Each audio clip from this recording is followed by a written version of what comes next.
دونوں کے ساتھ ساتھ عامر بن فقیرہ اور راستہ بتانے والا شخص روانہ، اور اس گائیڈر نے، اس رہنما نے ساحل سمندر کا راستہ اختیار کیا، یعنی کچھ نیا راستہ اختیار کیا تاکہ اللہ کے رسول اور ابو بکر جو ہیں آسانی کے ساتھ دشمنوں سے بچ کر مدینہ پہنچ سکے۔ اللہ کے رسول کی فکر ہر وقت ابو بکر صدیق رضی اللہ عنہ کو رہتی تھی۔ جب مشرکین مکہ تلاش کرتے کرتے غار ثور کے قریب پہنچے نا، تو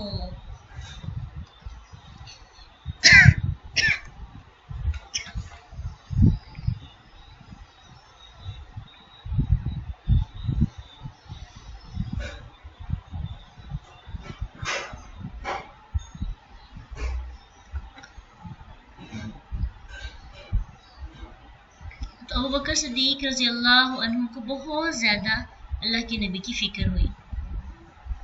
ان کو یہ پریشانی تھی کہ اگر انہوں نے مطلب تھوڑا سا بھی نیچے جھک کے دیکھ لیا تو ہم ان کو ضرور نظر آ جائیں گے۔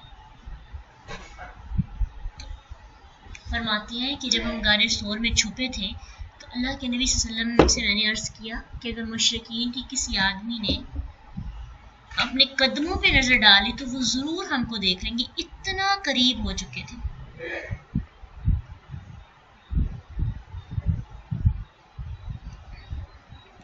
دوستوں میں نا ایک بندہ فکر کرنے والا، ایک تسلی دینے والا ہونا چاہیے۔ جب ایک کو فکر ہو دوسرا تسلی دے، جب اس کو فکر ہو تو پھر جو پہلے والا وہ تسلی دے۔ اس طرح کی دوستی بڑی خوبصورت ہوتی ہے۔ ایک شخص پریشان ہے، دوسرا بھی کہ ہاں واقعی ایسا ہوگا، ٹینشن بڑھ جاتی ہے۔ ٹھیک ہے، تو یہ توازن ہے دوستی کا، کہ ایک طرف جھکاؤ ہے تو دوسرا اس کو اٹھائے، یہی اصل دوستی۔ ایک رو رہا دوسرا بھی ساتھ روتا جائے، اس طرح سے دکھ نہیں بانٹے جاتے۔ دکھ اصل میں بانٹنے کا مطلب یہ نہیں ہوتا کہ کوئی رو رہا تو آپ بھی روئیں۔ دکھ بانٹنے کا مطلب یہ ہوتا ہے کہ کوئی رو رہا اس کا دکھ کو ہلکا کر دے، اس کے بوجھ کو ہلکا کریں، اس کو تسلی دے کے۔ اللہ کے رسول صلی اللہ علیہ وسلم نے اتنی پیاری بات کہی، کہنے لگے اے ابو بکر، ان دونوں کا کوئی کیا بگاڑ سکتا ہے جس کے ساتھ تیسرا اللہ تعالیٰ ہے؟ بالکل خاموشی، اس کے بعد کوئی ہے بات کے جو کہہ سکے؟ اتنی پیاری اللہ کے رسول صلی اللہ علیہ وسلم نے بات کہی، اور تو تیسرا کون ہے؟ اللہ تعالیٰ۔ جن کے ساتھ کوئی تیسرا ہو اللہ، تو اس کی زندگی میں کوئی بگاڑ نہیں آ سکتا۔ اس لیے اللہ سے مدد مانگنی چاہیے۔ اور اس پیاری سی کمیونیکیشن کا اللہ تعالیٰ نے قرآن کے اندر اتنا پیارا نقشہ کھینچا ہے کہ اللہ سبحانہ تعالیٰ قرآن میں فرماتے سورۃ توبہ آیت 40 میں کہ اگر تم رسول کی مدد نہ کرو گے تو اللہ اس کی مدد کرے گا۔ جس وقت اسے کافروں نے نکالا تھا کہ وہ دو میں سے دوسرا تھا، یعنی دو میں سے دوسرے سے مراد ابو بکر اور دوسرے کون تھے؟ اللہ کے رسول۔ تو وہ جب دونوں غار میں تھے تو انہوں نے اپنے ساتھی سے کہا کہ تو غم نہ کھا، بے شک اللہ ہمارے ساتھ ہے۔ پھر اللہ تعالیٰ نے اپنی طرف سے ان پر تسکین اتاری، اس کی مدد کو فوجیں بھیجی جنہیں تم نے نہیں دیکھا، اور کافروں کی بات کو پست کر دیا، اور بات تو اللہ ہی کی بلند ہے، اللہ زبردست حکمت والا ہے۔